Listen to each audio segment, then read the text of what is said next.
দর্শক, এক দরিদ্র শারীরিক প্রতিবন্ধকতা সম্পন্ন তরুণী যাকে নিয়ে গোটা বিশ্ববিদ্যালয় উপহাস করত, হঠাৎ করেই ক্যাম্পাসের সবচেয়ে ধনী ছাত্রটি তার পেছনে ঘুরতে আরম্ভ করে এবং তারপর একদিন সে ওই মেয়েটির জন্য এমন একটি কাজ করে বসে যা দেখে সম্পূর্ণ বিশ্ববিদ্যালয় চমকে যায়। দর্শক, এই কাহিনীটি আমাদের সিলেটের এক উপশহরের, যেখানে রোজ সকালে এক তরুণী বিশেষ ওয়াকিং ফ্রেমের সাহায্যে ক্যাম্পাসে প্রবেশ করত। বিশ্ববিদ্যালয়ে হাজার হাজার শিক্ষার্থী পড়াশুনো করত, কিন্তু তাকে দেখলে বেশিরভাগ মানুষই হয় অন্যদিকে তাকিয়ে থাকত, নয়তো আড়ালে দাঁড়িয়ে হাসাহাসি করত। মেয়েটির নাম ছিল নিপা। সে ভীষণ মায়াবী এবং ছিমছাম স্বভাবের একজন মানুষ ছিল, তবে সর্বদা মলিন পোশাক পরিধান করত। শৈশবে এক ভয়াবহ ট্রেন দুর্ঘটনায় তার বাঁ পা মারাত্মকভাবে ক্ষতিগ্রস্ত হয়েছিল। সেই থেকেই তার চলাফেরায় চরম অসুবিধে হতো। কিন্তু সবচেয়ে উল্লেখযোগ্য বিষয়টি হল, নিপা কখনোই নিজের ভাগ্যের ওপর করুণা করত না। প্রতিদিন লোকাল বাসে চেপে ক্যাম্পাসে আসত এবং ধীর পায়ে করিডোর পার হতো। নিজের লেকচার শেষ করে নীরবে বাড়ি ফিরে যেত। তার খুব বেশি বন্ধুবান্ধব ছিল না, আর কারো সাথে অহেতুক আড্ডাও দিত না। গুটি কয়েক সহপাঠী তার সাথে ভদ্রভাবে কথা বলত, তবে সিংহভাগ মানুষই তাকে নিছক দয়ার পাত্রী হিসেবেই বিবেচনা করত। নিপা এসব আচরণের সাথে পুরোপুরি মানিয়ে নিয়েছিল, কিন্তু একদিন হঠাৎ করেই এমন একটি ঘটনা ঘটল যা গোটা ক্যাম্পাসের দৃশ্যপট পাল্টে দিল। সেদিন ভোরবেলা মেইন গেটের সামনে প্রচণ্ড ভিড় জমেছিল। নতুন সেমেস্টার শুরু হওয়ায় চারদিকে ছিল তুমুল হইচই। কেউ পুরনো বন্ধুদের সাথে কুশল বিনিময় করছিল, কেউ অ্যাসাইনমেন্ট নিয়ে ব্যস্ত ছিল, আবার কেউ বা অযথাই ঘোরাঘুরি করছিল। ঠিক সেই মুহূর্তে ক্যাম্পাসের বাইরে একটি চকচকে লাল রঙের স্পোর্টস কার এসে ব্রেক কষল। সম্পূর্ণ বিশ্ববিদ্যালয় তাকে এক নামে চিনত। শহরের সবচেয়ে বড় শিল্পপতির একমাত্র উত্তরাধিকারী সে। মেধায় তীক্ষ্ণ, কথাবার্তায় চটপটে, আর সেই সাথে টাকার এতই ছড়াছড়ি যে কোনো কিছুরই কমতি ছিল না। ক্যাম্পাসের অসংখ্য মেয়ে শুধু এই সুযোগের অপেক্ষায় থাকত যে কোনো উপায়ে যেন তার সাথে একটু সখ্য গড়ে ওঠে, কিন্তু রাহুল কাউকেই তেমন একটা পাত্তা দিত না। সেদিন সকালে গাড়ি পার্ক করে সে সামনের দিকে এগোতেই তার দৃষ্টি আটকে গেল বিপরীত দিক থেকে আসা নিপার দিকে। নিপা প্রতিদিনের মতো নিজের ফ্রেমটি সামলে খুব সাবধানে মূল ভবনের দিকে এগোচ্ছিল।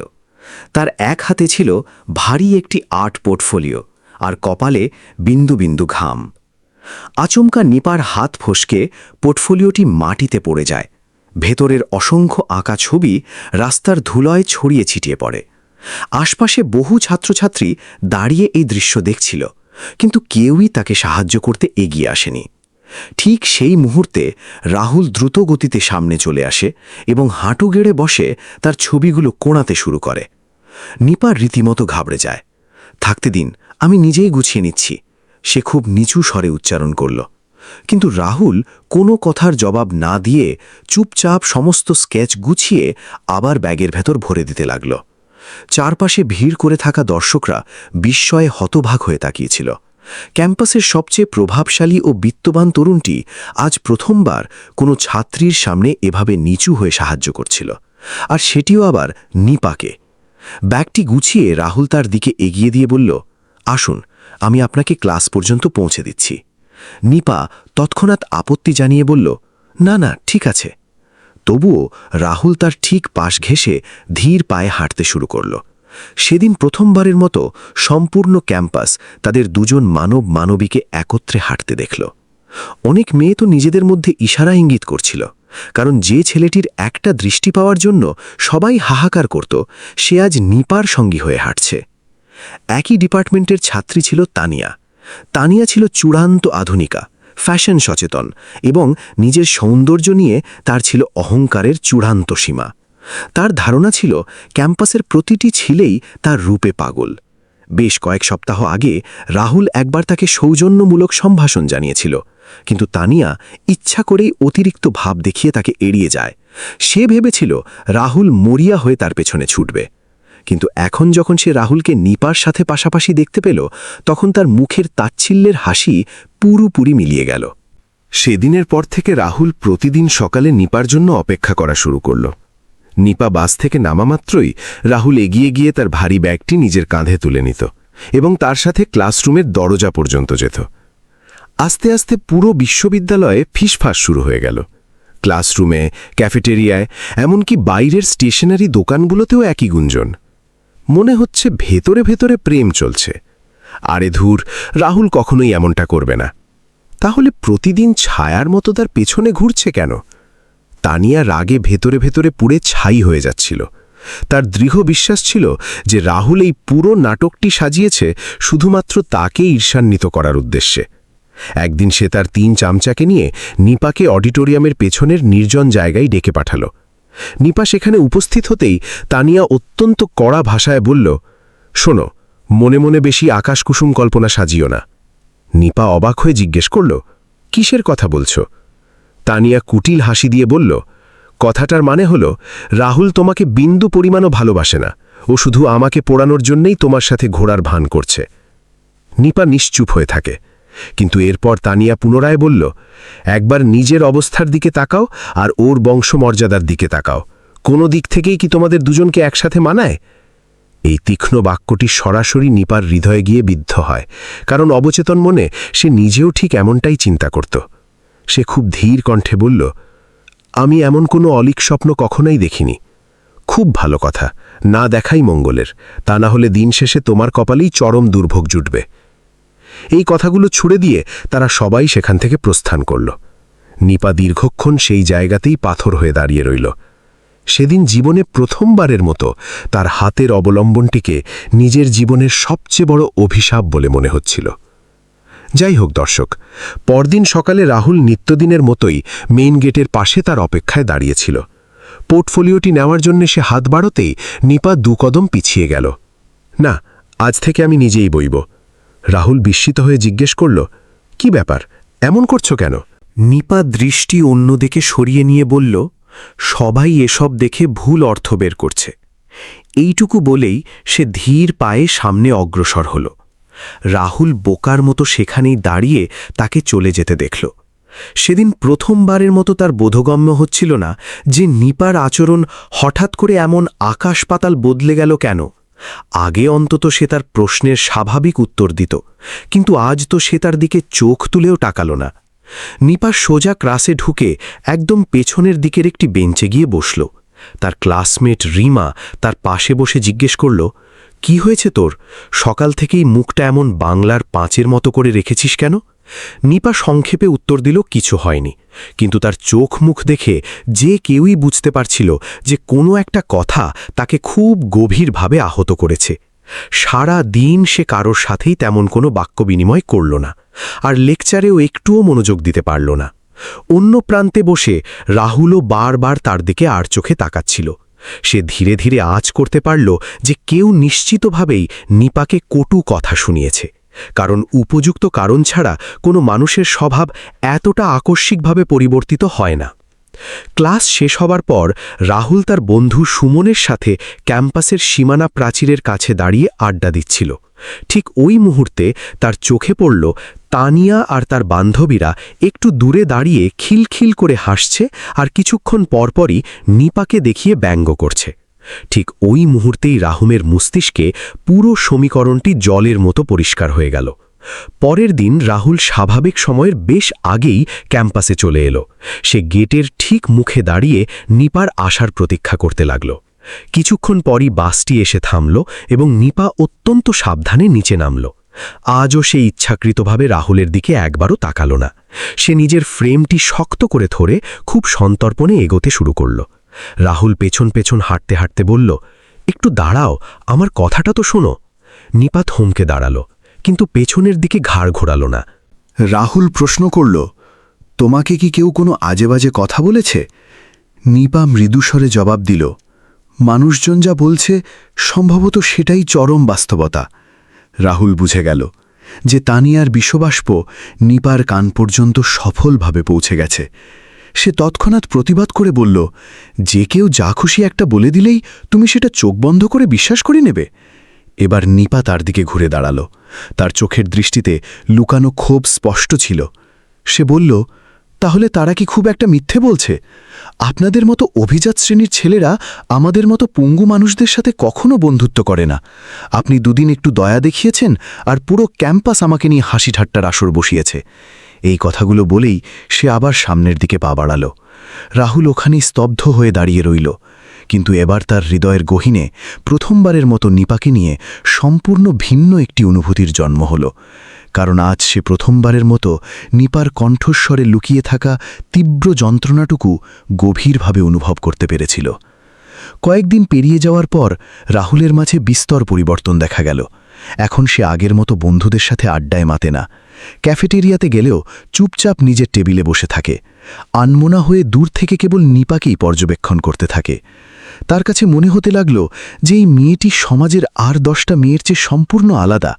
যেখানে অন্য মেয়েরা তার ব্যাংক ব্যালেন্স এবং গাড়ির জন্য পাগল পারা, সেখানে নিপা তার ছায়া থেকেও শত হাত দূরে পালাচ্ছে। এবং সম্ভবত এই অদ্ভুত বৈশিষ্ট্যটি এখন তার মনের ভেতর গভীরভাবে দাগ কাটতে শুরু করেছিল। একদিন দুপুরবেলা ক্লাস শেষ হতেই প্রচণ্ড শিলাবৃষ্টি শুরু হয়ে গেল। সমস্ত ছাত্রছাত্রী দৌড়াদৌড়ি করে শেডের নিচে আশ্রয় নিল। নিপাও একটি পিলারের আড়ালে কোনো রকমে দাঁড়িয়েছিল। তার কাছে ছাতা বা রেইনকোট কিছুই ছিল না। সে অপেক্ষা করছিল কখন এই দুর্যোগের তীব্রতা একটু কমবে। ঠিক তখনই রাহুল তার কাছে হেঁটে এলো এবং কোনো বাক্য ব্যয় না করেই নিজের বড় জ্যাকেটটি খুলে তার মাথার ওপর শামিয়ানার মতো মেলে ধরল। নিপা বাধা দিয়ে বলল, আপনি চলে যান, আমি এখানে অপেক্ষা করতে পারব। রাহুল ঠোঁটের কোণে একটু হেসে বলল, এই শিলাবৃষ্টি কমার অপেক্ষা করলে তো এখানেই রাত পার হয়ে যাবে। নিপা আর কোনো প্রতিবাদ করল না। শেষমেশ দুজন ওই একটি জ্যাকেটের আশ্রয়ই ক্যাম্পাসের প্রধান ফটক পর্যন্ত হেঁটে এলো। পুরোটা পথ দুজনের মুখেই কোনো কথা ছিল না, কিন্তু কে জানে কেন সেই নৈশব্দের মাঝেও এক অদ্ভুত রকমের নির্ভরতা লুকিয়েছিল। পরের দিন ক্যাম্পাসে আবার সেই পুরনো কানাঘোষা নতুন করে ডালপালা মেলল। এবার তো অনেক ছাত্রী প্রকাশ্যেই বলাবলি শুরু করল যে রাহুল সত্যি সত্যি নিপার প্রেমে হাবুডুবু খাচ্ছে। এই গুজবগুলো যখন তানিয়ার কান পর্যন্ত পৌঁছালো, তখন সে রাগে ফেটে পড়ার উপক্রম হল।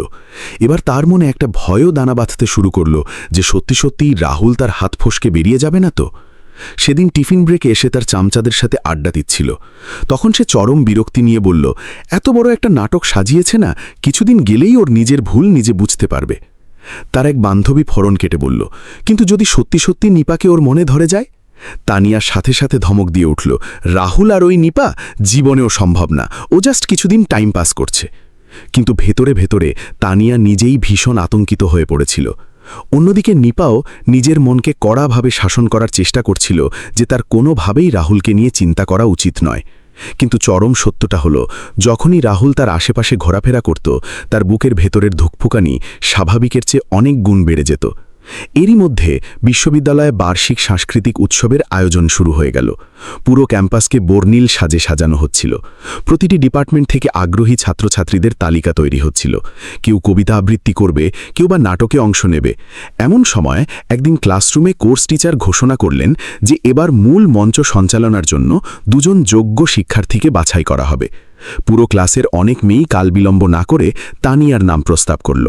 কিন্তু ঠিক তখনই পেছন সারি থেকে কেউ একজন বলে উঠল যে নিপার নামটাও তালিকায় রাখা উচিত, কারণ তার উচ্চারণ ভীষণ চমৎকার। সবার দৃষ্টি পলকে নিপার দিকে ঘুরে গেল। নিপা ভয়ে কুঁকড়ে গেল। এত বিশাল সংখ্যক দর্শকের সামনে কথা বলার কোনো পূর্ব অভিজ্ঞতা তার ছিল না। ঠিক তখনই রাহুল সিট থেকে উঠে দাঁড়িয়ে বলল, স্যার, যদি নিপাকে একটু প্রস্তুত হওয়ার সময় দেওয়া হয় তবে সেই সবচেয়ে সেরা পারফর্ম করবে। পুরো ক্লাসরুমে পিন পতন নীরবতা নেমে এলো। তানিয়ার মুখের রং সম্পূর্ণ ফ্যাকাশে হয়ে গিয়েছিল, আর নিপা জীবনে প্রথমবারের মতো বুঝতে পারছিল না যে রাহুল ঠিক কী কারণে তার জন্য এতটা ঝুঁকি নিচ্ছে। সেদিন ভার্সিটি থেকে ফেরার পরও সে দীর্ঘক্ষণ ধরে শুধু এই একটি বিষয় নিয়েই ভেবে চলল। অন্যদিকে পুরো ডিপার্টমেন্টে তখন একটাই আলোচনার বিষয়বস্তু। কেউ কেউ বলছিল রাহুল সত্যি নিজের স্বভাব বদলে ফেলেছে, আবার কেউ কেউ এখনও এটাকে নিছক বড়লোকের খেয়াল হিসেবেই দেখছিল।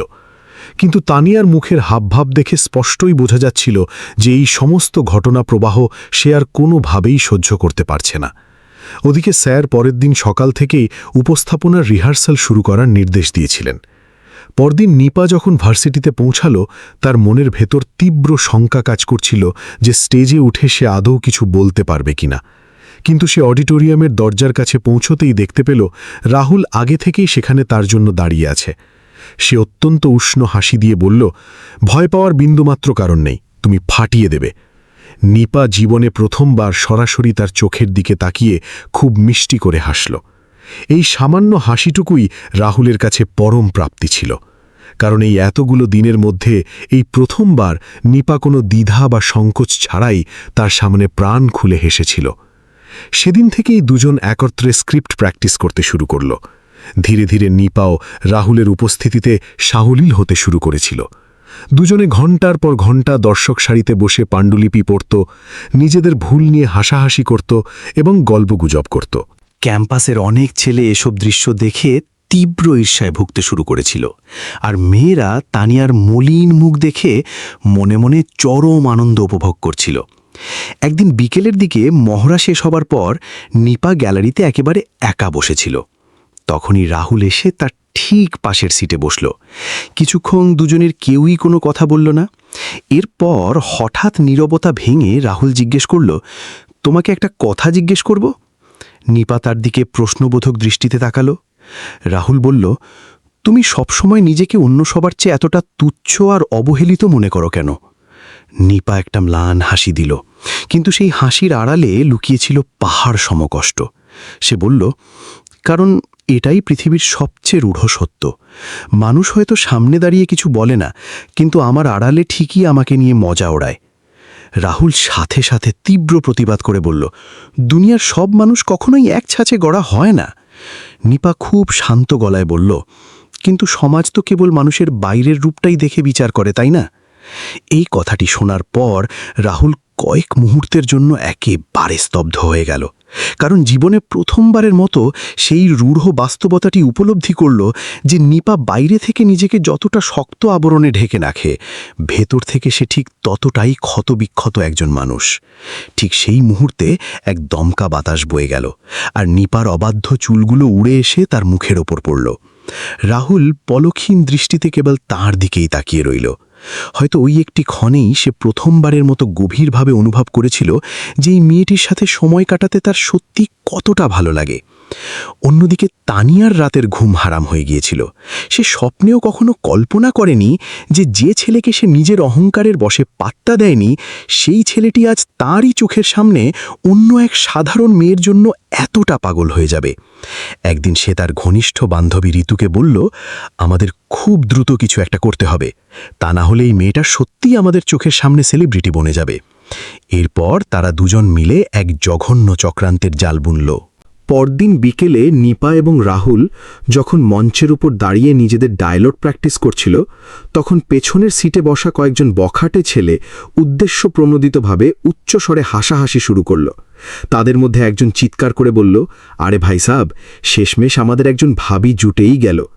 আরেকজন বিশ্রী মন্তব্য করে বলল, রাহুল ভাইয়ের মনটা বড্ড নরম, একদম দয়ায় গলে জল হয়ে গেছে। এই কথাগুলো কানে আসামাত্রই পুরো হলের পরিবেশ আচমকা থমথমে হয়ে গেল। নিপার মুখ চরম অপমানে কালো হয়ে গেল। সে সাথে সাথে হাতের স্ক্রিপ্টটি বন্ধ করে সেখান থেকে দ্রুত বেরিয়ে যেতে লাগল। ঠিক তখনই হঠাৎ করে রাহুলের রক্ত উঠে গেল। সে সোজা গিয়ে ওই ছেলেটার কলার চেপে ধরে হুঙ্কার দিয়ে বলল, মুখ দিয়ে আর একটা বাজে শব্দ বের করলে তোর হাড়গোড় আস্ত রাখব না। ভার্সিটির জীবনে এই প্রথম কেউ রাহুলকে এতটা রুদ্রমূর্তিতে দেখেছিল। ছেলেগুলো ভয়ে সিটিয়ে গিয়ে মুহূর্তের মধ্যে সেখান থেকে সটকে পড়ল, কিন্তু নিপা ততক্ষণে ক্যাম্পাস ঠেলে চলে গেছে। সেই ঘটনার পর থেকে সে টানা 2 দিন ভার্সিটির ত্রিসীমানায় পা রাখল না। তৃতীয় দিন রাহুল নিজেই গাড়ি হাঁকিয়ে সোজা তার উপশহরের ঠিকানায় গিয়ে হাজির হল। এলাকাটি বেশ অনুন্নত ছিল, তাই তার স্পোর্টস কারটি সেখানে থামতেই এলাকার মানুষজন গোল হয়ে দেখতে শুরু করল। কেউ ভাবল সরকারের বড় কোনো অফিসার পরিদর্শনে এসেছে, আবার কেউ বা কেবল গাড়ির চাকচিক্য দেখেই হাঁ করে রইল।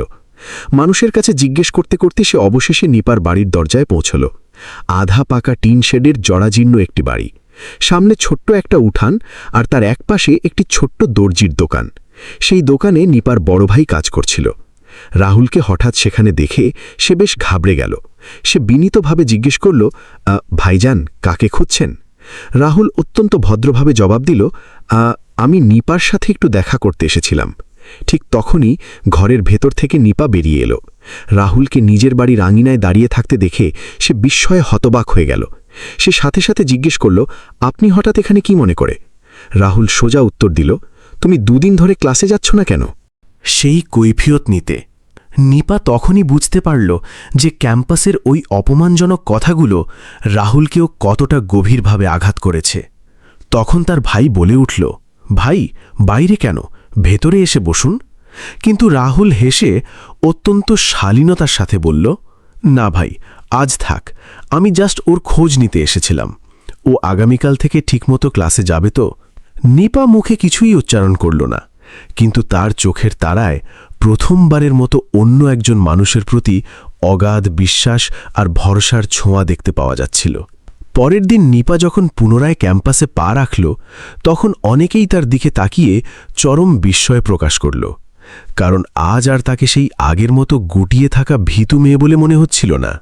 তার হাঁটা চলায় এবং চেহারায় একটা অদ্ভুত আত্মবিশ্বাসের ছাপ ছিল।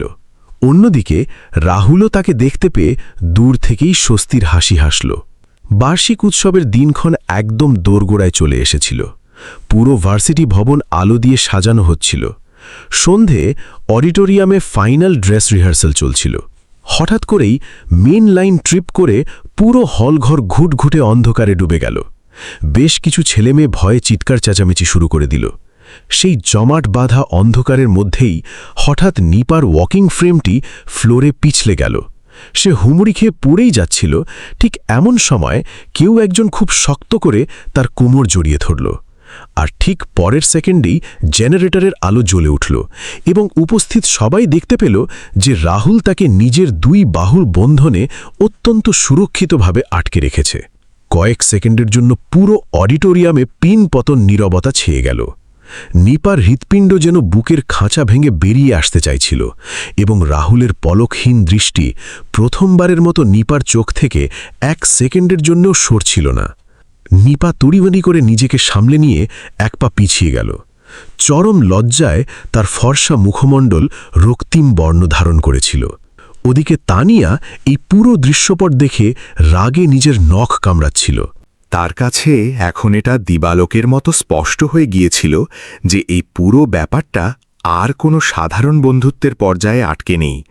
রাহুল সত্যিই নিপাকে নিজের মনের মণিকোঠায় জায়গা দিয়ে ফেলেছে। যাই হোক দর্শক, পরদিন ছিল সেই বহুল প্রতীক্ষিত বিশ্ববিদ্যালয়ের বার্ষিক উৎসব।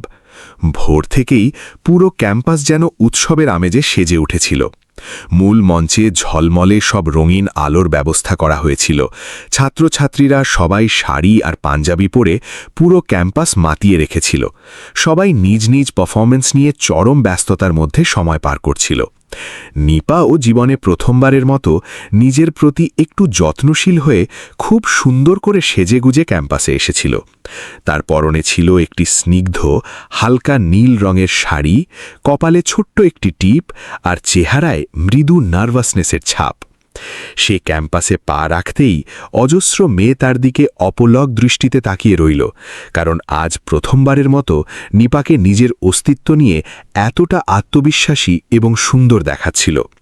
ওদিকে রাহুল ভিড়ের বাইরে দাঁড়িয়ে মুগ্ধ দৃষ্টিতে কেবল তাকেই দেখছিল। হয়তো সে জীবনে প্রথমবারের মতো এই পরম সত্যটি উপলব্ধি করতে পেরেছিল যে প্রকৃত সৌন্দর্য মানুষের চামড়ায় নয়, বরং তার পবিত্র আত্মার মাঝে বসবাস করে। যাই হোক বন্ধুরা, কিছুক্ষণ পর যখন মূল অনুষ্ঠান শুরু হলো, তখন বেশ কয়েকজন শিক্ষার্থী চমৎকার গান পরিবেশন করল। কেউ কেউ দলীয় নৃত্যে অংশ নিল।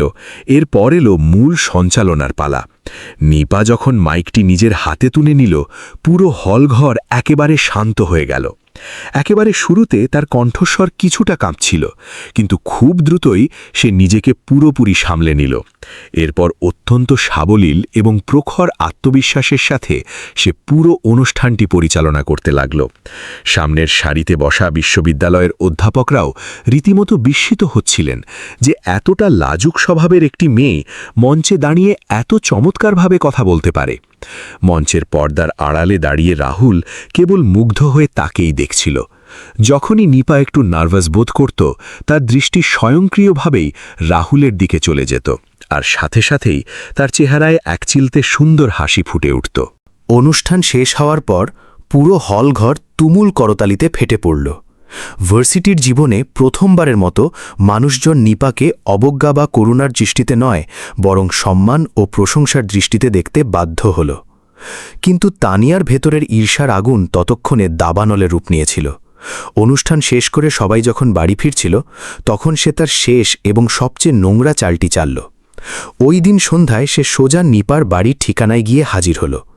সেখানে গিয়ে তারা নিপার মাকে সরাসরি বলল, আপনার মেয়ে ভার্সিটিতে পড়াশোনার লাটে তুলে দিয়ে একটি ছেলের সাথে দিনরাত ঘুরে বেড়ায়।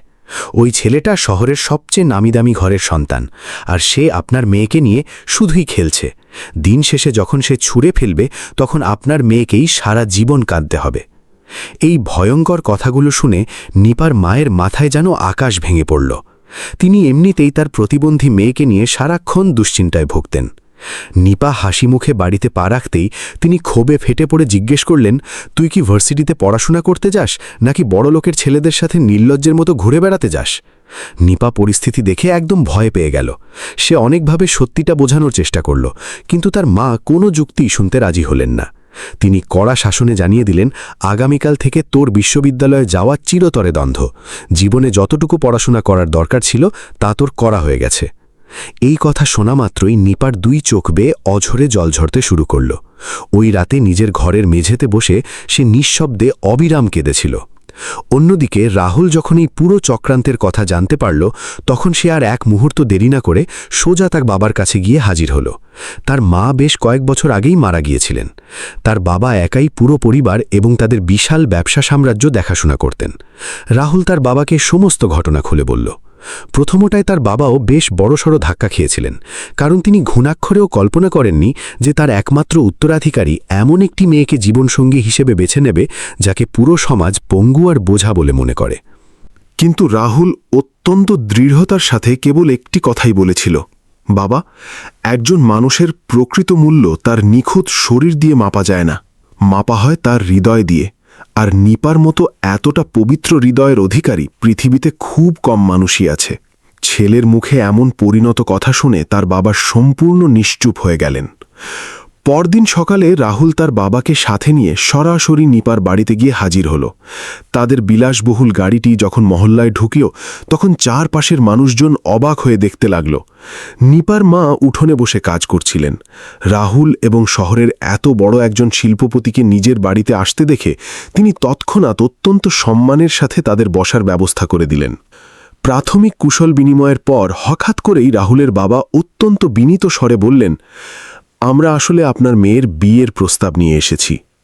এই কথাটি শোনা মাত্রই নিপার মা আক্ষরিক অর্থেই চমকে উঠলেন। তার মনে হলো তিনি হয়তো নিজের কানে ভুল শুনছেন।